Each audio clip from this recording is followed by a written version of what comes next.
1900 அதாவது கிட்டத்தட்ட 126 வருஷத்துக்கு முன்னாடி நடந்த ஒரு ஆட்டம். இந்த ஆட்டத்தில வந்து பார்த்தீங்கன்னா, ஹாரி நெல்சன் பில்ஸ்பரி வந்து ஒயிட்டு அண்ட் பிளாக் பீஸ் வந்து George Marco. So king side attack, queen side attack. So அவர் வந்து குயின் சைடில பான் மெஜாரிட்டியை புஷ் பண்ண போறாரு. இவர் வந்து கிங் சைடில கிங்க அட்டாக் பண்ண போறாரு. யாரோட அட்டாக் வந்து பார்த்தீங்கன்னா, சக்ஸஸ்ஃபுல் ஆகும் அப்படின்றத பார்ப்போம். அண்ட் இந்த கேமுக்கு அப்புறம் பில்ஸ்பரி அட்டாக் அப்படிங்கிற ஓப்பனிங்கே வந்து பார்த்தீங்கன்னா, இவருக்கு பேருக்கு அப்புறம் அதை வச்சுட்டாங்க. ஸோ ரொம்ப பியூட்டிஃபுல்லான காம்பினேஷன்லாம் நீங்க வந்து பார்க்க போறீங்க. ப்ளஸ் முடிஞ்சா கண்டுபிடிக்க ட்ரை பண்ணுங்க. ஸோ இங்கே வந்து கிங் சைட் அட்டாக்கை கேரி அவுட் பண்ணுறதுக்கு அவர் என்ன பண்ணுறாரு அப்படின்னா, ஃபஸ்ட்டு பானை வந்து எஃப்ஐக்கு வந்து போடுறாரு. ஸோ ஐடியா என்னென்னா பொசிஷன் வந்து ஓப்பன் பண்ண பார்க்குறாரு. அதுக்கு B4 கவுண்டர் அட்டாக். இதை அவர் கண்டுக்கவே இல்லை. The first brilliant move of the game F takes G6. ரொம்ப சிம்பிளான த்ரெட். நீங்கள் நைட்டை வெட்டினீங்க அப்படின்னா ரூக் இன்ட்டு F6 அல்லது நைட் இன் D7 அல்லதுனா I think rook into F6 அதுக்கப்புறம் bishop into F6 bishop into F6ன்னு சொல்லி குயின் இன்ட்டு H7 செக்மேட் பண்ணிடுவாங்க. ஸோ அதனால் அவர் என்ன பண்ணுறாரு அப்படின்னா H இன்ட்டு G6 ஃபோர்ஸ்டு வெட்டியே ஆகணும். வெட்டதுக்கப்புறம் குயின் H4 போட்டு திரும்ப அதே த்ரெட்டை கிரியேட் பண்ணுறாரு வேறு மாதிரி.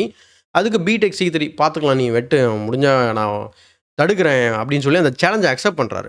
So night into D7 queen tax D7 and then rook tax F6. So திரும்ப ஆக்சுவலாக இது ஒரு பிரில்லியன் மூவ், பட் ஜஸ்ட் அட்காம் ஒத்துக்கல. ஸோ ரூக் டேக்ஸ் F6 ஏன்னா நீங்கள் பிஷப்பால் வெட்டினீங்க அப்படின்னா bishop takes F6 and then followed by queen H8 mate. So அதனால் அவர் வந்து தடுக்கிறாரு. எப்படின்னா ரூக் A6 போட்டு நம்ம டிஃபெண்ட் பண்ணலாம்னு சொல்லி ட்ரை பண்ணுறாரு.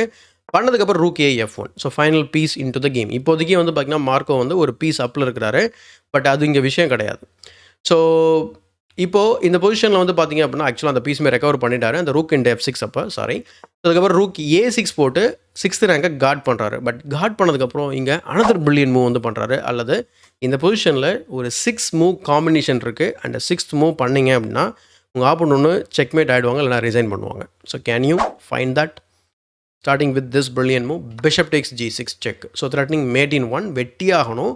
எல்லாமே forced move. F into G6 rook takes F8 ரூக்கை வந்து வெட்டுறாரு. அடுத்து ரூக்கை திரும்பவும் சாக்ரிஃபைஸ் பண்ணுறாரு. பண்ணதுக்கப்புறம் வந்து பார்த்தீங்கன்னா கிங்குக்கு டிஃபென்ஸே இல்லாமல் சும்மா இருக்குது, வெட்டியாக இருக்குது. So queen H8 check and queen H8 check king F7 வைக்கிறாரு. அண்ட் தென் குயின் H7 செக்குக்கு அப்புறம் கிங் F8 அண்ட் தென் குயினை வெட்டிடுறாரு. அண்ட் இந்த பொசிஷனில் வந்து பார்த்தீங்கன்னா கேம் ஃபர்தராக போல் அங்கே வந்து ரிசைன் பண்ணிடுறாங்க. இந்த பொசிஷனில் அவர் கிங் வந்து சப்போஸ் E8 போனார் அப்படின்னா குயின் G8 மேட்டு. ஓகேங்களா? ஏன் குயின் D7க்கு வந்து ரிசைன் பண்ணணும் அப்படின்னு கேட்டிங்கன்னா, சப்போஸ் நான் வந்து இப்போ நான் ஆர்வமாக ப்ரொமோட் பண்ண போகிறேன்னு வச்சுக்கோங்களேன். Bishop H6 cheque king G8 and then queen to G7 வந்து செக் மேட். ஸோ கண்டிப்பாக இந்த காம்பினேஷன் உங்களுக்கு பிடிச்சிருக்குன்னு நினைக்கிறேன். பிடிச்சிருந்தா அந்த வீடியோக்கு ஒரு லைக் போடுங்க. மறக்காமல் தமிழ் செஸ் சேனலை சப்ஸ்கிரைப் பண்ணிட்டு உங்களுடைய செஸ் ஃப்ரெண்ட்ஸ்க்கு ஷேர் பண்ணுங்கள்.